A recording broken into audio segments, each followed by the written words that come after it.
Hello everybody, welcome to the Sunset Session, brought to you by FlowerHire. This is season 4.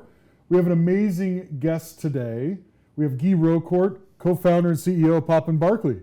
Thanks for coming in. Thanks for having me. It's always a pleasure to talk about cannabis.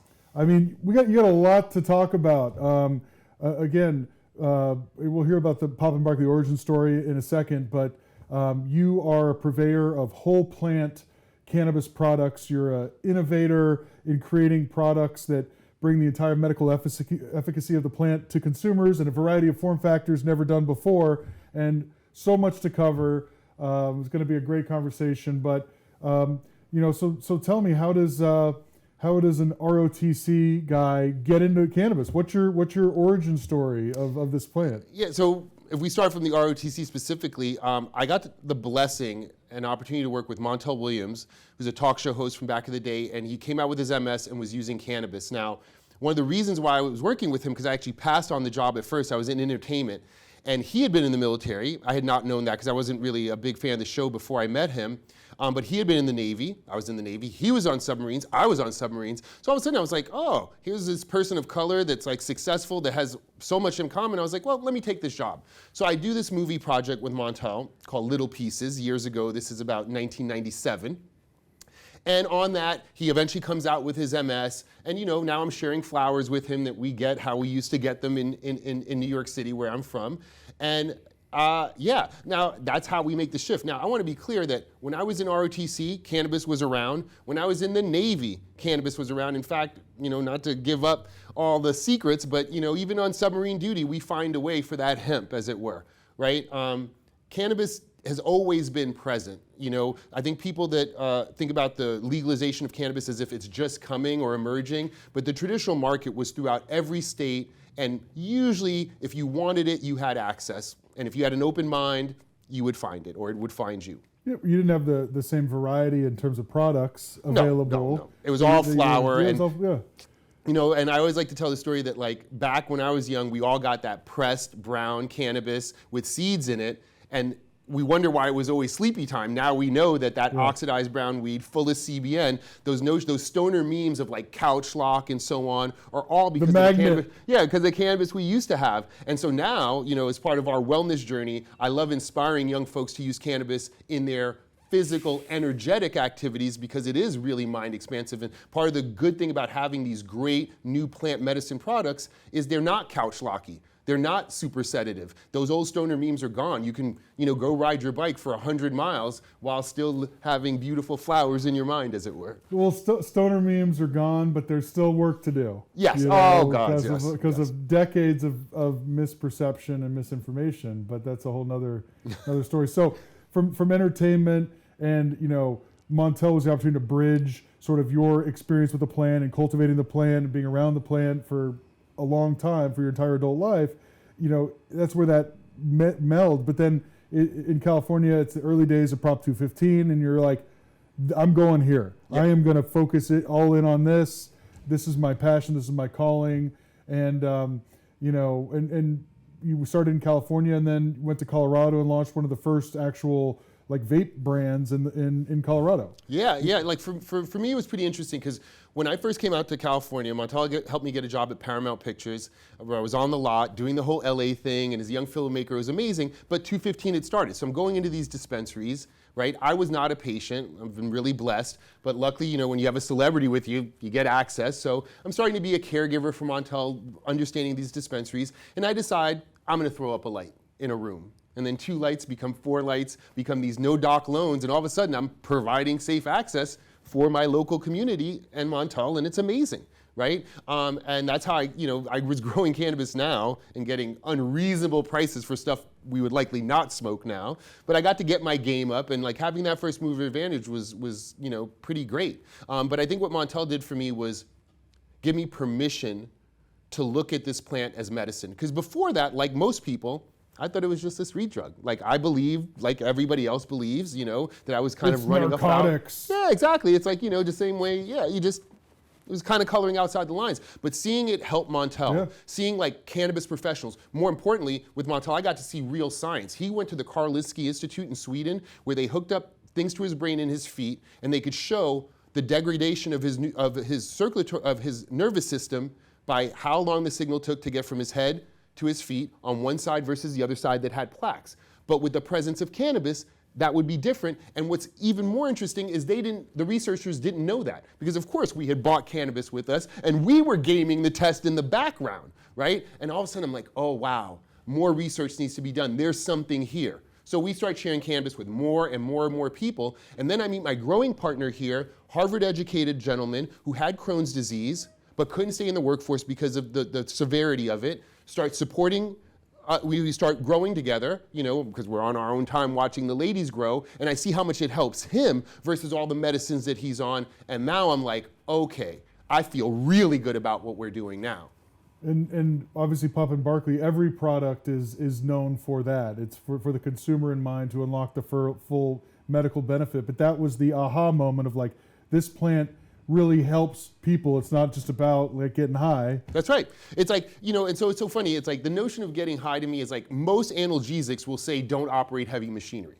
Okay? So there's always this end outcome of too much. But like all analgesics, when you take the prescribed amount, it should go to the ailment. So if you have a headache, if you have muscle pain, if you have an autoimmune disease specifically with cannabis, it's going to go to that. If I eat 600 milligrams, I may sleep for 2 days, but I can tell you Montel can eat remember there used to be those big 600 milligram max bars? He could eat that whole thing. He happens to have a photographic memory, so he stuffs down a bar, flips through his packet, and then goes out and makes people in the crowd cry because he remembers their story verbatim, and he's like lucid and can walk because this thing, without it, he'll trip because of his MS. With 600 milligrams, everything is like mellowed out in his body, his mind is still sharp, and he's going after it. So we have to ask ourselves, at 600 milligrams, is Montel high, or is it working on his pain, right? Again, that's when I started to pull into sharp focus that cannabis is not just about getting high. It's like any other analgesic that could be abused, but could also be used as an adult. So how did Adam Grossman hear about you in Colorado and find you? How did that connection come? Somebody who was part of the origin story of the 215 era in California cannabis, was around then, moved to Colorado as an entrepreneur with a market opportunity to get your own thing off the ground, and then what brought you back to California? Old school connections, dude. I have to shout out Sparky Wilson Rose over at Super Critical. Sparky has been in the game longer than I have. When I actually met Sparky, I was a younger grower at the time. He had unfortunately paid the highest price for us. And he was just out on probation, probably a little down on the whole California thing, a little rough. He's always rough around the edges, but really gave sage counsel and just was that friend. He eventually just wanted to get out of Cali once his time was up and moved to Chicago. And, one time, I think like 2015, I get a call. He's like, "You still in the game?" I'm like, "Oh my God," and start telling him everything I'm doing. He's like, "I want you to meet a friend of mine. He's doing this. He's got this topical. I don't know what's there, but maybe you could talk to him." I was like, "Sure." And, we missed a few phone calls, and I'll never forget, I was doing some early consulting in Hawaii, first time there, beautiful as you know, and I'm on a run, coming around Diamond Head in Waikiki, and the phone's ringing, and I had missed this conference call. And sure enough, it's Adam. I'm like kind of upset, but I'm like, all right, I take the call. Sure enough, we schedule a meeting for when I come back. It was like, early December. I meet Adam for the first time. And yeah, I have that aha moment because at that time, I was racing to the bottom. I was in Colorado doing light hydrocarbon, looking to get into distillate, looking to start making those original diamonds. And here's a guy soaking flour in coconut oil for his dad's back. And I'm like, nah, that's not how we do it. We need to level up. We need the lab coats and get professional. Sure enough, formulated the product with BHO, not the same product, right? Not even close. And now I have this aha moment that it might be cool to get all these toys, but what really got us through Prohibition was what was grown in Grandma's garden and what was made in Grandma's kitchen. Natural plant medicine, all those things we found in 215 dispensaries is what got us over the hump, what helped people, whether it was the Women's Alliance, whoever. So I was like, let's codify that and make that the first offering of products. And I just thought everybody would realize that. But as you know, most folks are on this race to the bottom where it's just about putting in the active pharmaceutical ingredient, THC. And now I find I go into dispensaries and is it plant medicine in here anymore? Like, sure, there's some flower, but most of the value-added products or manufactured products are not, I don't really see the plant on the label. So I am blessed that I fell into this Papa Barkley thing because I too was on that track. I understand it. I'm not trying to disparage anybody that's fallen into that. You were on the business side of the reality of operating something in Colorado because that's what you needed to do at that time, and you found somebody with a different story and a mission behind why it was happening. That's right. Who saw that there was value bringing that to the masses. Yeah. A guy that wasn't a cannabis guy that was converted looking for hope for his dad. Yeah, and look, Papa, our company's named after him. He was able to get out of hospice, Mort Grossman. He saw this product, he saw the product, saw the company formed. I got to meet him before he passed. Amazing, true story of how cannabis can help. And the awesomeness is that we have so many of those stories reflected back to us at Papa Barkley because of our products. From the concentrates, to the tinctures, to the topicals, to the gummies, people feel comfortable coming to us and sharing those life-changing stories because our company is not about getting high. It's about enhancing the quality of your life. Whether it's, I can come home now and be more present to my kids. I love taking your Select gummies and then sitting on the floor and drawing with my kids. Those kinds of stories, super, super motivating. And it's those little things, right, that keep you going in the craziness of running a freaking brand and manufacturing. There's a lot of other ways to make money. Now I do it. Now, look, it's always been about providing access. And to me as a patriot, it's been about bringing the truth out, right? Like I was an outlaw, but I will always say outlaw over criminal because I think a criminal is just a self-serving person to take advantage, whereas an outlaw is a person who realizes there's a law that is unjust, so we stand outside of it and use our voices to change that. That's what we've been doing. We've met with success, and now we're negotiating the peaceful surrender of these folks who have lost a war on drugs. A lot of them haven't gotten the message, but that is over. The war on drugs is behind us, and we now need to start to treat individuals' addiction, substance abuse on a whole different level. And when it comes medical to choice and everything else. Yeah, and I won't even get into pharma and like the just manipulation and misinformation around that, but I think cannabis as an industry has an opportunity to bring a little bit more truth and light to wellness. Okay, I appreciate the commercialization of any industry, ours included, but at one point, especially in late stage capitalism, I think is how they describe it, we need to temper this, right? Like when the video game credits run, the game is over. We've tilted this capitalist machine and now it's time to start to put some better guardrails on it, right? It's not just about selling and manipulating your customer. If I told you I was gonna follow you around, watch everything you do, and weaponize that data against you, you'd be like, I'm a stalker. But that is performance marketing. That's where we've gotten in the world, where we are following people closely and looking to game them to sell them products, not because they need them, not because they're good for them, because it's for profit. And we need to temper that. I don't know how. I wish I could. Cannabis, though, is a medium, if you will, to actually have people be comfortable having conversations they normally wouldn't have, that are uncomfortable, listening to others. And I think that's where cannabis comes in, rising to the forefront with legal in now 24, 25 states. States are taking it in their own hands. The people are taking it in their own hands, right?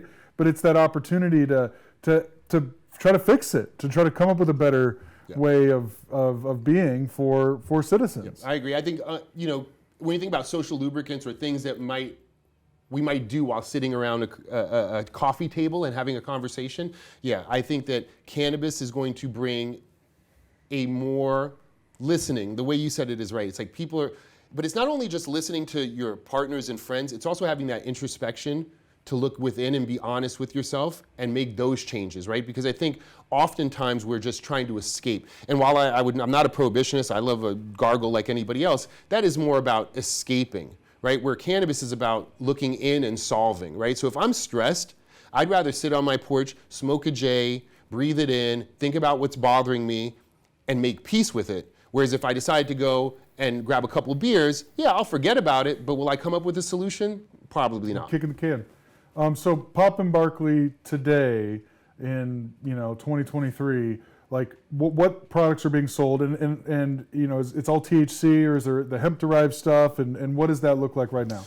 So, you know, for me, as a when I was chief product officer, and one of the big pitches we sold to investors is, when you walk into a dispensary, I want you to, whatever you're thinking about, I want to have some offering, right? And at first I got the thing like, oh, well, you can't be everything to everybody. I was like, yeah, but I have a first mover advantage. And so I often like to say, Allbirds is a new shoe company that's doing great, but I want to be more like Nike. When you think about cannabis, when you think about athletics, Nike is in everything, from your gear to your shoes to your clothing, everything. Well, I want Papa Barkley to be that cornerstone in the mall, right? Where you go in and we have high quality products across the board. And so right now we offer everything, including flower. Most of our flower offerings are through partnership, although now I really want to start to support the folks in the Triangle where we're from, where the majority of cannabis that got the nation through prohibition used to come from. Now they're suffering because we're overgrown. I do want to figure out how to honor them through our vehicle, through our distribution services, and get flower to market. So that's the only category that we're a little light on, but edibles across the board, top shelf gummies, chocolates, vape pens, topicals, tinctures, you name it, we're in it. And of course, select hash, which. So, and you said humbly, but these are all award-winning products, whether it's Emerald Cup or testimonials. I mean, people love the products because you're doing something right. You're doing something from a set of values that other brands in cannabis aren't doing. What is represented in a package that says Papa Barkley? What goes into that? So I think the first thing is solventless, but solventless is like, that's our term, right? Because water's a solvent, coconut's a solvent. I've had the scientists try to clown me, but solventless is kind of like our term for organic, right? Basically, it just means that your cannabis was not processed without any chemicals. And in our facility, we have alcohol to wipe the counters down, but that's it. Right? We take our cannabis out by lipid infusion, which is soaking it in an oil or a fat. We shake it like we used to in the day and get keef. Right? We press that keef, we hand tumble still, right? We press it, we still hand row in ice water, right? So there are all these natural ways to get that great cannabis goodness, and then we add them into your gummies, into your topicals, into your value-added product. And it's only now, after years, that we're hearing from the consumer that, a distillate gummy, where it's just been boiled down to the THC, is great for your head maybe, but your body doesn't feel it. Hash-infused gummies, whether it's ours or shout out Space Gems or any of these hash-infused products, your whole body feels it. So again, like the alcohol model, it's like there's cheap products that, get you drunk, and then there's better products that also get you drunk, but maybe the next day you'll feel better. With cannabis, it's not exactly like that, but there are levels to this, and solventless clean products, clean inputs, tend to make better products. But if you're going through the trouble of being solventless, like we are at Papa Barkley, it usually asks the next question, like, well, maybe I don't want to pair that with high fructose corn syrup. Maybe I don't want to pair that with any preservatives or stabilizers. Maybe I want to use great input products. And then it brings you to the next level, like, well, maybe I should know where I'm sourcing these products for because I'm a global citizen, so maybe fair trade should be on there.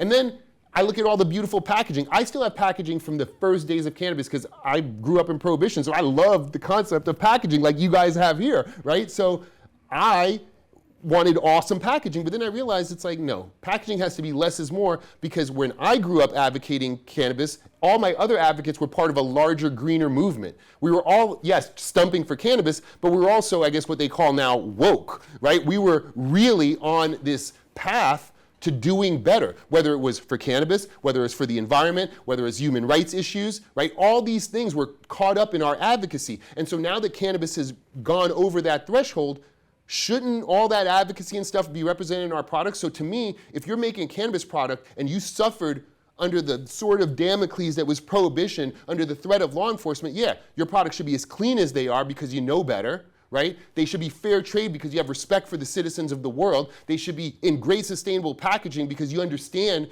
that Mother Earth is finite and we can't just keep making plastic ad nauseum. And like those values were there for us in the beginning, and they kind of got lost. And Papa Barkley, I'm so happy, again, blessed to have had those aha moments to latch onto those things, latch onto those values that we had when we had nothing. And now that we finally have a voice, we need to champion those things, right? So that's what goes into a Papa Barkley product. I am down the rabbit hole. Our motto is, if you know better, you do better. It's actually best in class. But I had an investor try to clown me, like, well, what does best in class mean? And then it took me a minute. I was like, oh, it means if you know better, you do better. And I believe that across the board. Criticism, by definition, should be constructive, because if you say to me, hey, you're doing this wrong, I'll say why, and you explain it to me, I'm gonna say thank you and fix it. Now we've all gotten better, right? So we get feedback from folks, luckily mostly of it's positive, but if somebody says, hey, X, Y, Z, I look into it. If they're right, we fix it. There's no shame in that. Do consumers connect with that? Do they get it? Like, is it easy to reach consumers with that message? Because in the when you know, 2018, 2019, when you know the topical, the balm, you know, started hitting the mass market, in the recreational market at least, you know, you're inventing a category, right? And you had to educate retailers and consumers. Now we'll talk about retailers second. But consumers, do consumers get that message? And are they willing to not pay the lowest price point in the store for that quality? Absolutely, but they need to be educated. I think they can, but it's about that education, and folks are always thirsty for knowledge, but usually they get it at their retail stores, right? So I do put some of that onus on retailers. We did spend quite a bit trying to educate, patient education days, bud tender education days. We had to be out there, and because we were kind of in this new topical category, it was novel, and we were able to have what I call that first cannabis conversation, because if you never use cannabis, using the topical is pretty easy, because it's like, you know, not psychoactive. My grandmother's 97 years old, you know, uses the topicals. But now, I know this is gonna be mind-blowing to folks, but now we're getting into cannabis essential oil aromatherapy, right? That's how we're pitching it. And most people are like, what are you talking about? But I can tell you that my 80-year-old mom is using a Puffco Proxy because she thinks she's engaging in a cannabis essential oils. She doesn't call me and say, I need concentrates or hash. She's like, any more essential oils? I'm like, yes, I have cannabis essential oils. It's a whole nother cross-section consumer that, oh, essential oils, Words are powerful, right? So look, I'm a big fan of the culture. I love to do 1 gram dabs. No, I don't, but I appreciate it when somebody does, you know what I mean? I think that, like, we have our culture, and that's great, but how we grow it and how we bring people into the fold needs to be done by folks that know where they're going. So, you know, Angela, you know all these great marketing people that, you know, have come through Papa and Barkley. And I remember they would hammer into me, Kimberly, same thing, like, you need to meet the consumer where they are. You're not our consumer. You don't understand it. For a while, I was like, I don't know what to say to that. They're right. But then it occurred to me, you're right. We do need to meet the consumer where they are. But the only people really qualified to do that are those of us who know where we're going, because this consumer is on a journey. So we were lucky enough, I kind of was resistant, but we paid a bunch of money to a group called SRG to do this huge study. And when we're watching the videos of the consumers, we see their arc in real time. First 10 minutes, nobody's ever used cannabis. They don't talk about it. Researchers asking questions.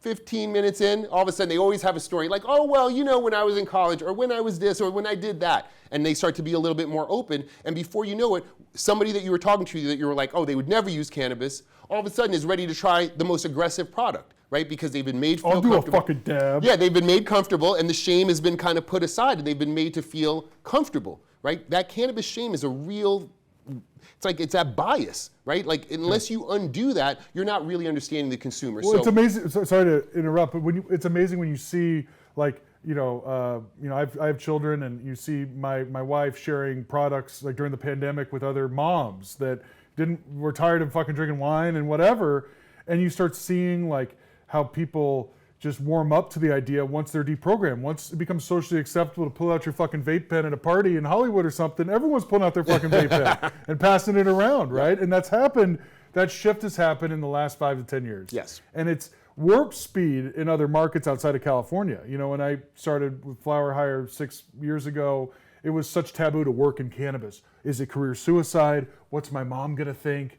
And now it's like people in New York and freaking Missouri want to work in cannabis, you know, and it's crazy how quickly, you know, the efforts around education can lead to some state of critical mass to get people to really look at this plant differently, but also look at it in relationship to their own path to happiness and wellness. Yeah, agreed. And like, I think now is why we have to press on all those who are coming in that this is not static, and we do need to level it up. I think cannabis has the opportunity to bring all CPG products up, or the concept of wellness up. Literally, our products are so good that it's going to force products in, let's say, a CVS or a Walgreens to also step up their game. Because, you know, when you think about testing, not only in California, but other states, it's way above generally regarded as safe, typically, because of this notion that, ooh, it's cannabis. Right. But yeah, now we're producing real clean products. And that's even beyond Papa Barkley. Even some of the products that I might not use are typically cleaner than what I would find in a CVS, right? From, pesticides, all the different things. Kroger, whatever. Yeah, so I think that like, if you're coming into cannabis in a state that, let's say, had no real previous existing cannabis culture, of which I know that every state does. Every state does. Every state has, again, that's the other thing that I think folks don't really remember. We had a billion, if not trillion-dollar industry in the traditional market that went all the way across these states. It's like the first time I saw a skillet hit at a High Times in like 2012, I flew home to New York and there were Dabbacinos in head shops there. And I was like, who does that? Shout out Green Street. I know who does that. The people that network of head shop owners that are bringing the gear nationwide, so that folks know how to get the rigs even before this was legal. There was that underground community and we did it. And now that it's all above board, I feel like there's a step backwards to kind of, the money folks, the bankers want it to look like the other CPG that they've invested in, but it's not. We need more. But it's its own thing. Yeah, very much so. It is CPG, wellness, healthcare, retail, technology, culture, music, the arts. It's all of it, right?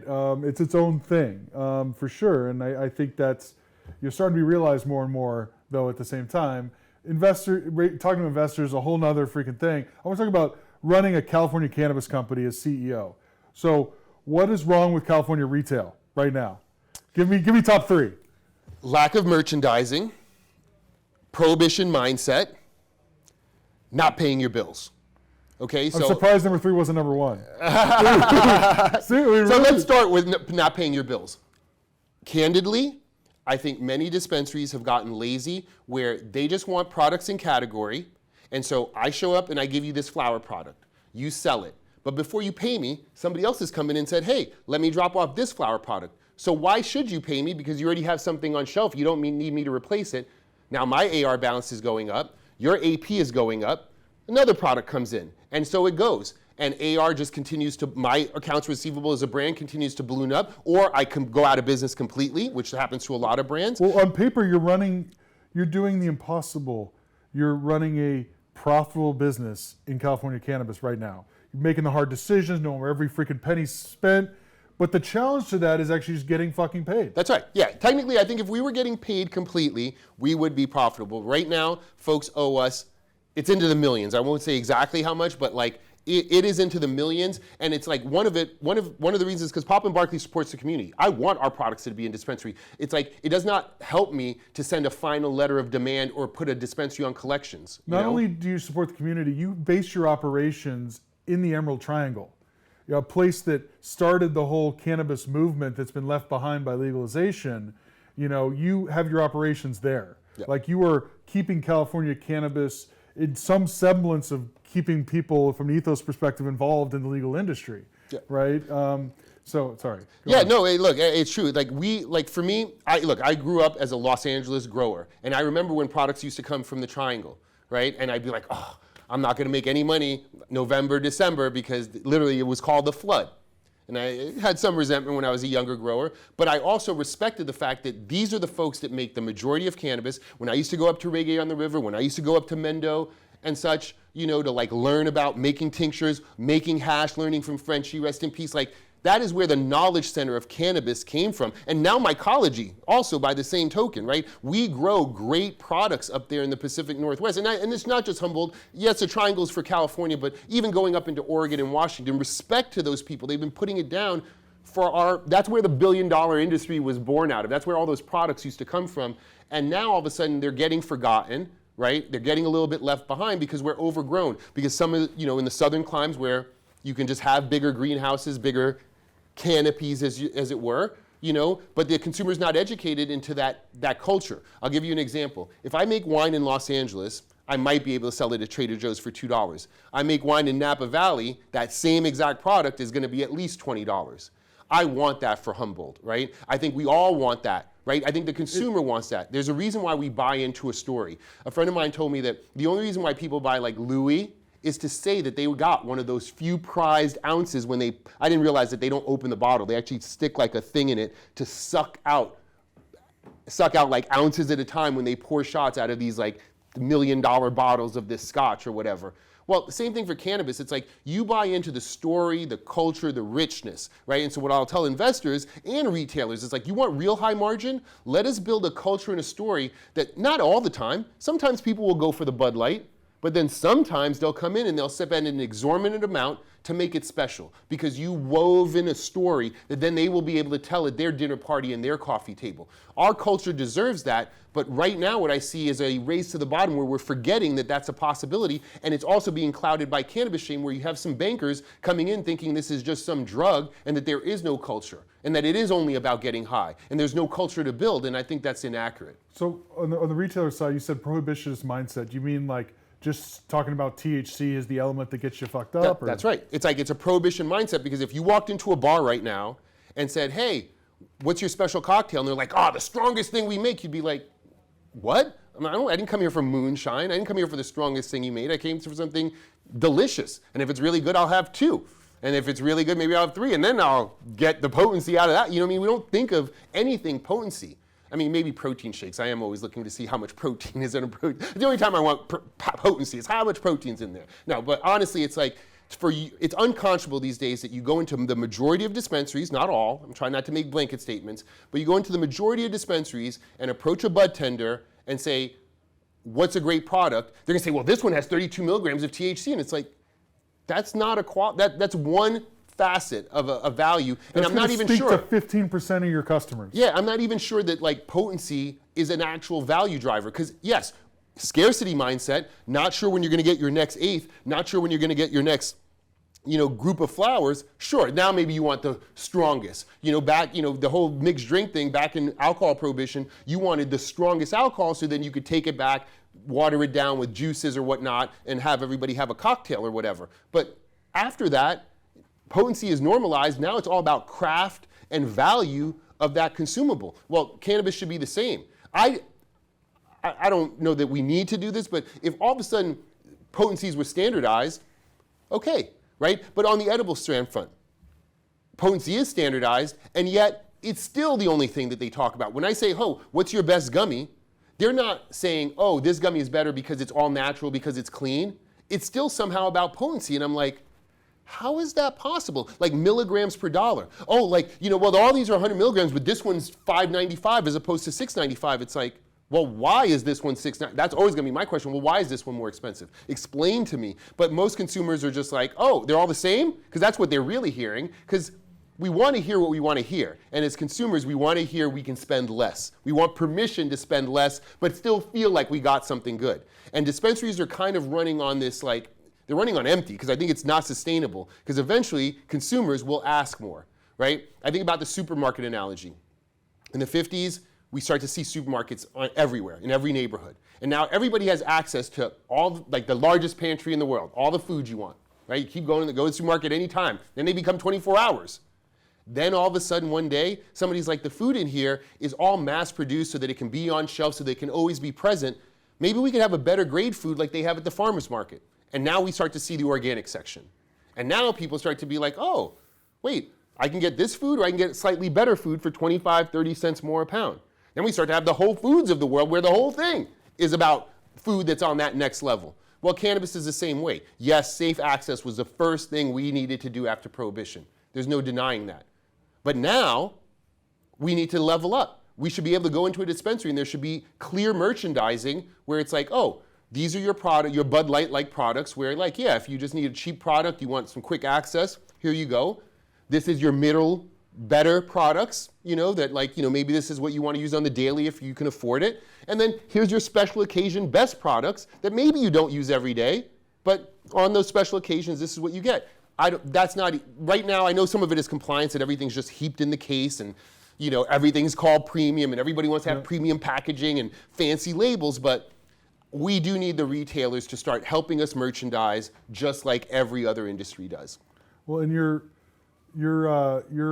been on the forefront of innovation in solventless and organic and whole plant efficacy in your products. Are you able to patent that stuff in cannabis, or if you patent it, then they'll see it and they'll copy it anyway? Like, so it's so funny. I think that we are constantly being asked how we're protecting our intellectual property. IP, yeah. But I am conflicted because this notion of, like, when I first started, I remember, like, oh, how do we close the door behind us? How do we get a barrier of entry, right? And that's pharma's model. The notion that, like, our products might not be competed by some grandmother in the farmer's market, no, that's not how I look at it, man. It's like, I look at it as an artist. I have a pencil, you have a pencil. We're not gonna do the same thing. You have a set of ingredients, I have a set of ingredients. We're not gonna cook the same food. So I fear none. Like, I just don't, that's just unfair, bogus ways of competing, and that's why the consumer at the end of the day suffers. When you go into a CVS and all those products are bullshit, no offense, it's because it's been gamified in the wrong way. It's not fair competition. It is about, the reason why we're all having petroleum-based medicines that are killing us is because of the notion of intellectual property. Instead of saying, no, let's let the science show clearly that willow bark is the analgesic. No, we're gonna say, you can't sell willow bark, you can't grow it, but I'm gonna take that with my patent and make aspirin that nobody else can make, and that's what I'm gonna sell you. I want no part of that. I'm gonna grow great flowers, I'm gonna make great cannabis products, and if I go to a farmer's market and some, grandma has made a great topical, pretty much the same way I am, I'm gonna wish her good luck, okay? That's just, like, fair competition is that. I'm an artist and a chef. I'm gonna make awesome products and let that stand against anybody else's awesome products in a fair, equal playing field. That's how the consumer gets the best products out of all of us. Anytime we have this notion of IP or this way that we can carve out a lane with no competition, that's almost anti-capitalism and frankly un-American. But the reality is our entire pharma world is like that, and in a way even your alcohol world is like that, because you come up with a great wine or beer, you think you're getting into a distributor, you think InBev is letting you in? No, we have stifled in late stage capitalism real entrepreneurship and capitalism, because if you can't close it out and make it a clear lane to profitability, you're not even gonna get the investment dollars to get off. And it's just, yeah, cannabis again has the opportunity to change the entire game. And there's lots of intention behind it, the solutions and the path forward. It's not gonna be easy, it's never gonna be perfect. It's just, you gotta keep trying and beating the drum. And I agree that, education is first and foremost in that statement, education for all. So the message behind the Papa Barkley's products plays in California. Does it play in other states? Cannabis is legal in 25 states. Operators, I'm sure, reach out to you or Papa Barkley team, are like, we want to do something like this in Florida or in Missouri of all places. Is it possible to replicate what's being done here in these other states that don't have the Emerald Triangle? Sure, yes, 100%, 100% able to do it. I think, some of the folks we've talked to, I think they're often shocked how simple it is, but then how hard it is at the same time, right? It's hard to deny the money and scalability of distillate, right? The fact is, if anytime you can step away from the farm, things get a little bit easier. Again, when we go to the medicine, there's a reason why most medicine that's organic, comes from organic source. We figured out how to take petroleum, move a molecule or two, and make it into that medicine, because now I don't have to worry about fields being grown, I don't have to worry about seasonality. Well, distillate's the same way. It's like, instead of making sure the farmer does a great job, whatever they grow, I'm gonna put it in my machine and I'm gonna force it to just put out this THC crystal and put that in everything, right? Now I go to, let's say, again, Missouri's a good example, Oklahoma's a good example. You go to these places and like most of the manufactured products are just distillate because it does not matter what the farm is doing. But if all of a sudden I say to them, no, the farmer has to level up because I'm not refining my product. The true gift of solventless is that it implies the farmer did the right thing. If all I'm doing is mechanical separation, water extraction, or lipid infusion, it means that the raw flower is in that water, in that lipid, or I'm shaking off the trichomes. Remediated. Yeah, it can't be remediated. Still has its freaking trichomes. Right. So that means that the farmer used no foliar weirdness. That means we know that cannabis is a bioremediator. That means the soil was clean. There was no lead, no weirdness, no tannins, none of the craziness in there, right? So all of a sudden I have to have a farmer that really knows how to grow, how to use clean soil, how to have organic ways to make sure that pests and other things are not on their plant, so that when I get it, all I have to do is wash it gently with some ice water and create an awesome product. Now, if the farmer isn't trained to do that, And they're like, it doesn't matter what I do because they're just going to boil it down to this distillate and strip everything away anyway. So sure, it could have lead in it. Sure, it could have these So all that matters is fucking how many grams I'm growing versus the quality of it. But you didn't have to be outdoor to do all that. It can be indoor. It can be... Sure, that's right. It could be indoor. And look, we like sun-grown because of where we come from in the Emerald Triangle.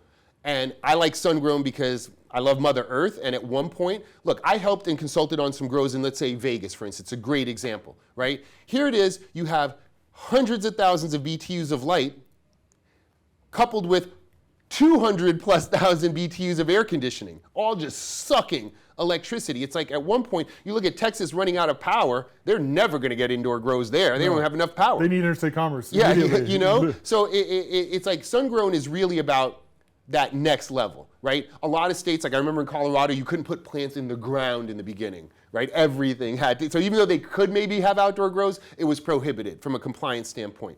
Indoor growing can be done cleanly, it can be done organic, there's no question. My problem, if there was a problem with indoor grow, which by the way, I was an indoor grower for the majority of my career, is that it's just unsustainable. Electricity comes from somewhere. Usually we burn coal still, we burn fossil fuels. Yeah, there's nuke power and hydroelectric, you know, but it's not, like it ain't completely clean yet, and it's not free, right? And there are some folks who don't have enough electricity right now. So I would think that if we can use the power of the sun, that would be great. Another thing is recently, now that we finally have some ability to do science, we have seen the first studies coming that show that sun-grown is a little bit more robust than indoor. Now, while the terpene profiles may look the same, the ketones, the esters, the ridges behind that mountain range of terpenes is a little bit more robust outdoor.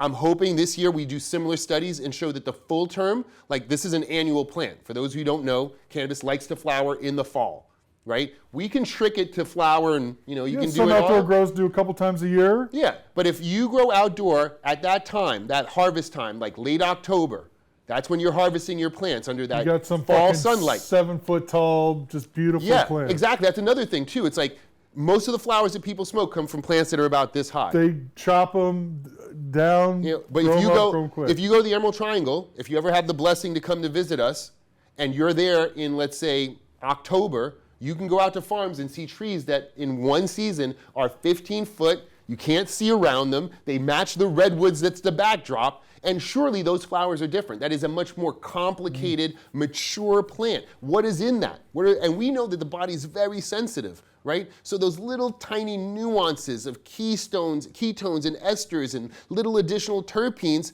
yeah, there might be something there. And at the very least, we should investigate it, right? So when I look at other states that are not doing sun-grown, one, that's a prohibition thing, because like to your point, it's only 25 states, and the feds haven't deigned to give us the pass yet. But one day, the feds will get off their high horse, we'll figure out this interstate commerce, and the same way Washington grows apples, they will grow weed. There's a reason why they don't grow apples in Missouri. It's not because they can't, it just doesn't make sense. And it's not that we don't all need to grow cannabis. Some areas will grow quality cannabis, and some areas will receive quality cannabis, and then we'll all have quality cannabis. Right now, we're all in our little bubbles, growing by any means necessary, providing that safe access. So that safe access barrier is the first thing that every state wants to do, by hook or by crook. And so if I'm in Missouri and I have to grow indoors because that's the only way the patients can get the medicine, that's what's up.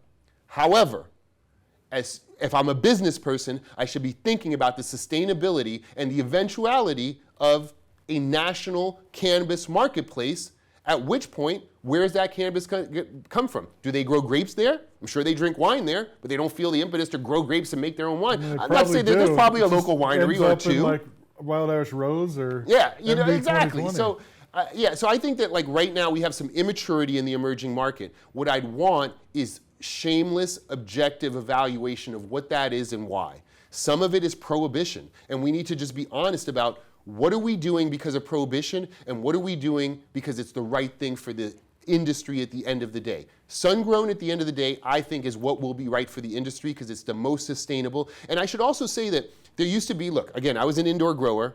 I know what the beef is. This notion that indoor is better than outdoor, that is like the old stoner meme of like, ooh, all weed is couch lock. Is that SoCal versus NorCal?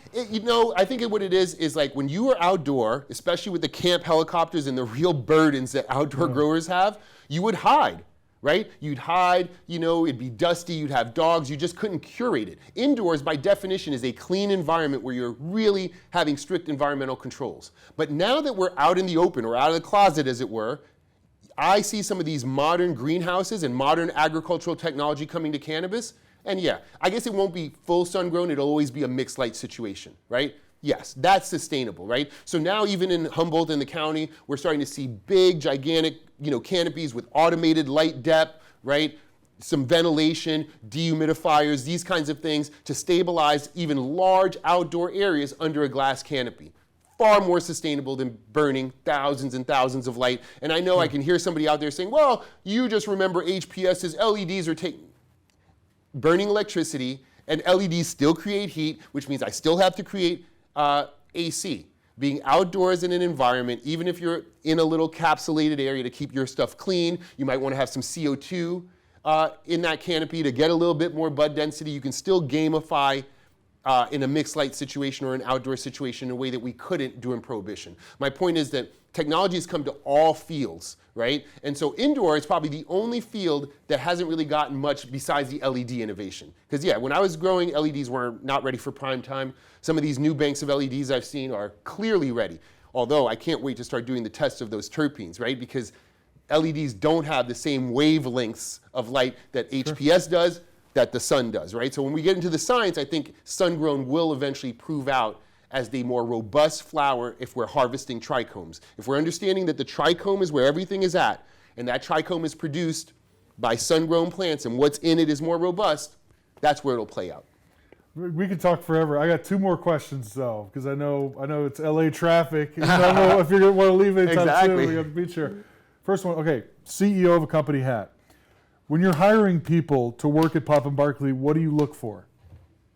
First thing, lack of cannabis shame, or the wanting to be in cannabis, right? So you know that we've indoctrinated a lot of people, and when I first took in investment dollars, rightfully so, partnering with folks like you to find high quality candidates, that's good business, right? Especially at that executive level, your investors are going to know that you're hiring talented folks. Well, as we get people from CPG, one, they have to let go of their cannabis shame, because this is not just a commodity. It's not just, you got to want to be in this fight right now because it's still very hard. That's my point. So I'm looking for a desire to elevate and bring the industry into the light. This is not complacent. You imagine we interviewed folks, and sometimes one of their things is like, oh, well, this person scaled a company from 100 million to 300 million. It's like, well, that's a body in motion.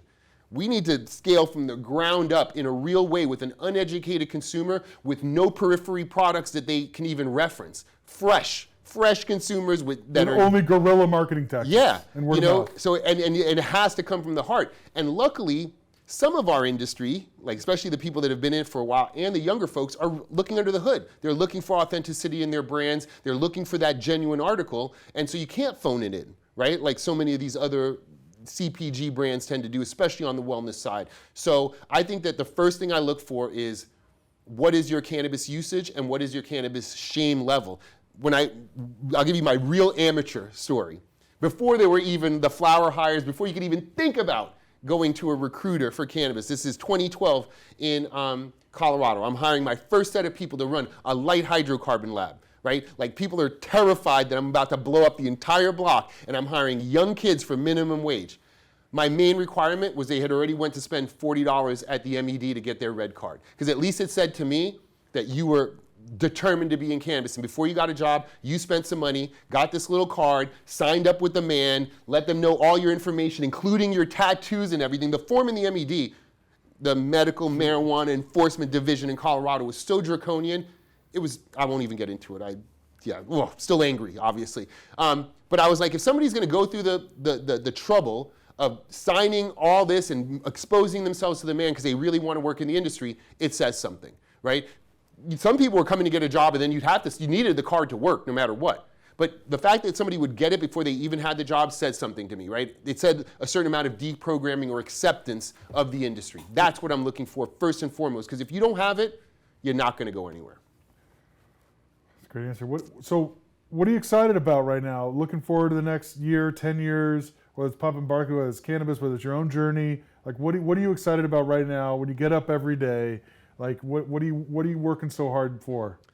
couple things. One, last year started off a wave of excitement for me, even though the industry hit bottom, and I should have been like, I thought I was out. Are we still there? Are we? Yeah, very much so.